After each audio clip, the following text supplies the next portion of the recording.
Hi, everybody. So, if you've been following me for a while, you've probably caught on to the fact that I have some serious concerns about the popularity of the Bible character King David, and especially about how people in the church overlook many of the sinful things that he did because he was chosen by God. Um, I probably need to make a series of videos to really encapsulate all of my ideas about David. But I think I'm just going to start today with just the story of David and Bathsheba, which can be found in 2 Samuel 11 and 12. But a quick word before I jump in about why my reaction to uncritically positive views of David is so strong. Mostly, I have heard far too many men, leaders in the church, you understand, say things like, man, I just really identify so strongly with King David. I mean, he was just a man after God's own heart. He was imperfect, but he just wanted to do what God wanted him to do, and God led through him. Okay. Um, I bet you've heard some version of that if you've been in the church for, I don't know, a year or more. The problem with this kind of identification with David is that this view can quickly devolve from God partners with imperfect people to God condones sexual violence, does not take women's issues or marriage seriously. People in church leadership should never be held accountable for their wrongdoing, and there should be no consequences for sexual misconduct. The fundamental issue here, I think, is that people mistake chosenness for carte blanche.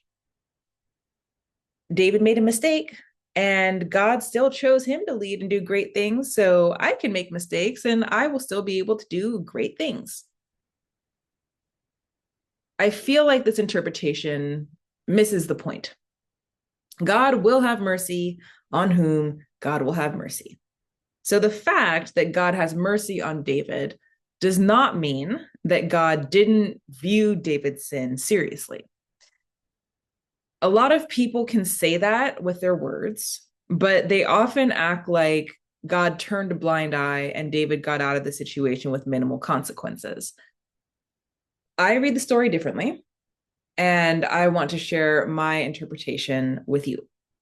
So I'll give you a quick overview of the story. David's army is out fighting a war, but David, for some reason, has chosen to stay home. So one night, he gets up out of his bed and wanders around the roof of his palace and catches sight of a beautiful woman, Bathsheba, bathing. He sends people to retrieve Bathsheba, sleeps with her. She gets pregnant. He ends up having her husband Uriah murdered to cover it all up. And then he takes her as his own wife. Yeah, that's the basic idea. But let's dig into the story a little bit. I'm going to give you my perspective as a woman here. First of all, I've heard prominent men speak about this as if Bathsheba was trying to tempt David. One preacher I heard on the radio literally said, in a very suggestive tone, Bathsheba found just the right place to bathe to be seen by David.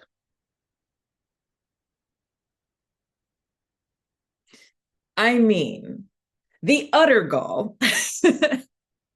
But isn't that the assumption of men in power? Every woman wants them, even if she's just minding her own business and taking care of a matter of societal purity.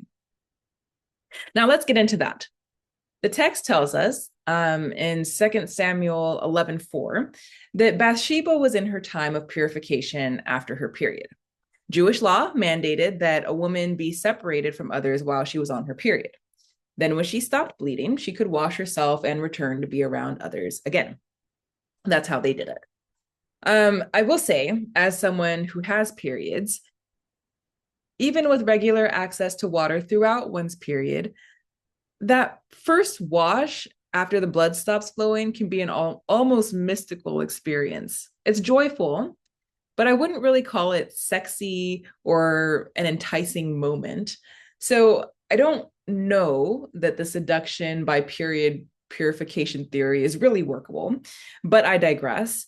Um, I want to give you my interpretation of why Bathsheba's menstrual cycle is relevant to this story. Science tells us that women are generally infertile for the first week after their period ends. So I figure if Bathsheba's cycle was working the way most women's cycles do, that means David kept her for at least a week because she got pregnant, right? Now, let's make no mistake here. Adultery is wrong, whether it's one night or a whole week of nights or more. But some people will say, and I quote, David made just one little mistake, as if we could excuse a man for violating the terms of his covenantal relationship with his wife because of a momentary lapse in judgment. But in this case, David's lapse in judgment lasted at least a week.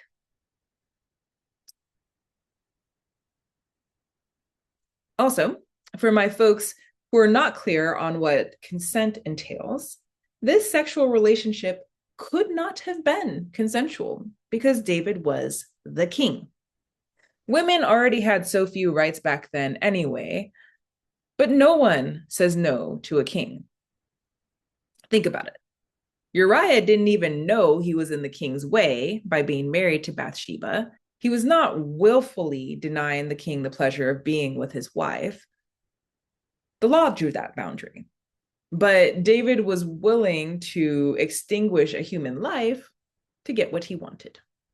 So there wasn't a whole lot of room for Bathsheba to refuse the king when he sent for her. And this is why I unapologetically refer to David as a rapist. He had non-consensual sex with Bathsheba, most likely repeatedly. So, bummer, David, it does not look good. Now, in chapter 12, we do learn that God sends Nathan the prophet to alert David to the fact that God is displeased with what David did. In this message, Nathan uses the concept of owning a lamb or owning many sheep as an analogy for marriage, and therefore David's sin could be interpreted as one of greed. This would have made sense to David, as for his entire life, and along with many other men of his time, he viewed wives and children as property. So he was in the wrong because he had coveted another man's property and killed him for it. That is 2 of the 10 commandments broken. Now, we can also just all take a moment here to praise God that Jesus later reminded God's people of marriage being something more than owning property, to becoming one flesh and all that.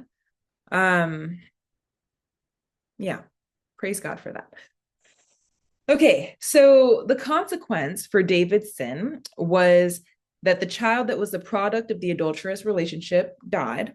And also, God said that one who was close to David would rise against him and sleep with David's wives. The aforementioned one is David's son Absalom, who one might say God chose to discipline David for his wrongdoing. Could be. I think that God did not ordain Absalom's actions, but rather Absalom's actions are a direct consequence of David's sin. How, you ask? So glad you asked. This is something that a lot of pastors especially don't get. When you enact sexual violence, you are more likely to condone it. I will say it one more time. When you enact sexual violence, you are more likely to condone it. It has boggled my mind how many men are unwilling to say that sexual misconduct is wrong in a given situation because they have an experience in their past where they could have been accused themselves. Rather than accepting that they were wrong And that, yes, others too are wrong. They allow cycles of violence to continue. I won't go into the story of Absalom right now, but I do encourage you to watch my video on it in this playlist. I will just point out that David's silence over the sexual assault of his daughter in 2 Samuel 13 is almost certainly linked to his own history as a rapist. So, okay, Naomi, land this plane. Here it is. The story of David and Bathsheba is too often presented as a story of how God cares more about murder or greed than about sexual assault and adultery. And this interpretation leads sincere men of God to believe that God will condone unmitigated lust. I will say, with all the passion that I believe God has given me to express, that is wrong. And whether you recognize it or not, there will be consequences for all wrong done in private or in public. So, church leaders, do not use your power to overreach. The reality of God's mercy does not mean that you should never be held accountable.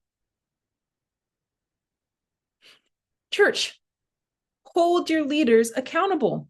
Stop overlooking sexual misconduct and abuse, and stop blaming survivors. That is all for now.